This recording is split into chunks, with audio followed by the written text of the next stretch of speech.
This is my degree.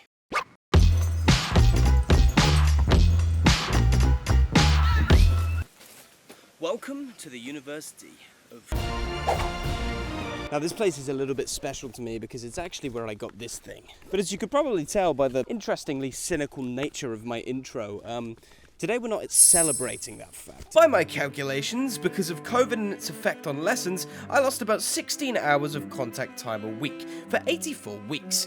That's about 77.8% of my entire contact hours at university, which was supplemented by lackluster online sessions and extremely brief research tasks. So without mentioning accommodation costs, that's $35,000 that I now owe for glorified online school. TLDR, if you're not a big fan of maths, then the University of Reading basically, well, they didn't scam us, but it's pretty scummy, you know? So in an attempt to claim some COVID closure, I've returned to university campus for the first time since I graduated. So let me tell you the story of how my university scammed me.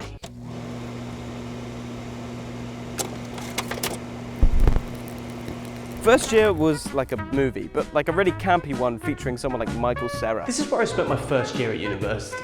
It wasn't much, but it was home.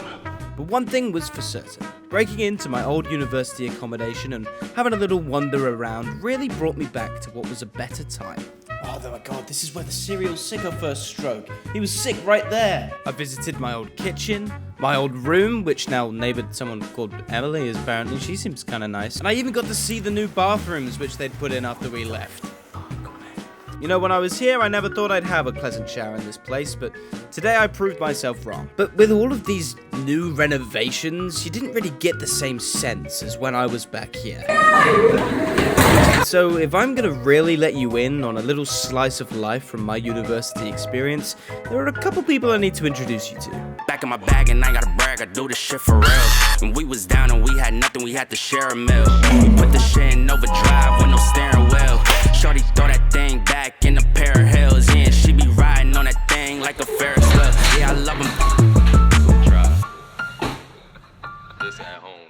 But unfortunately, like many other campy movies in its genre, this one didn't exactly have a happy ending. About 3 months before first year was over, we got hit by this little thing called...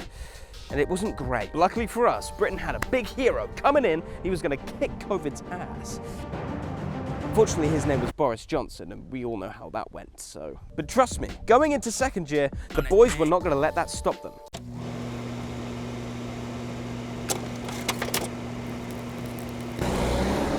That was a pretty clean transition. So second year was supposed to be the best time of our lives. We didn't have any serious deadlines to worry about, and we were living with some of the best friends we'd ever made. In fact, we actually moved in here. I probably shouldn't be...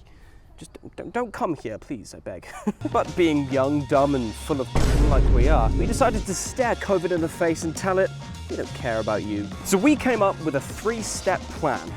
Well, it was less of a plan and more of just 3 things that we did spontaneously, but a plan sounds pretty good for the video. Step 1, host as many parties as possible. If your friends ask you to meet, you should say no. Shit, I guess we can't party with our friends, but we can party with random strangers at their house party. The only issue was we weren't exactly very cool, so we didn't get many invites. But I do remember going to one in this really weird alleyway with a purple door, and then the police showed up, so we had to like scale the wall just to get away. Step 2, make some friends. Now this was a little hard given that everyone was locked up inside, but we did actually find someone willing to be our mate. What's he doing? That's a fucking ferret. Go, bitch, go. We named him Chaiwala. Step 3, go on one last lads trip to cap off the year. But there was one small problem. COVID had turned the entire country into a ghost town. And even if you could find somewhere to go, there would be no one to go with. And honestly, that completely killed second year for us.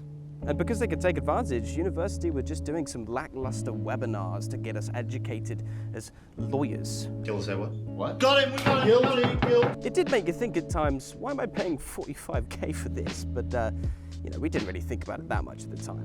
And although we definitely made the most of it, it wasn't really all it was cracked up to be. And before we knew it, the best year of our lives was over. And so second year kind of phased out like a sloppy wet fart with a good old squeak and a rumble in the sofa cushions. I've been doing a lot of complaining in this video about how I missed out on crucial university experiences, And yet, here I am in the very same town with every facility to do it the right way.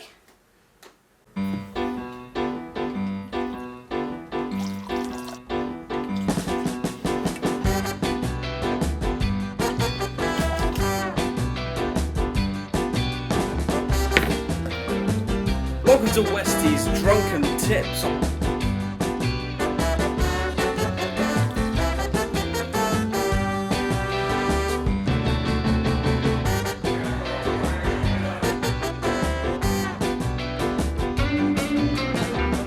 Put it in your shoe.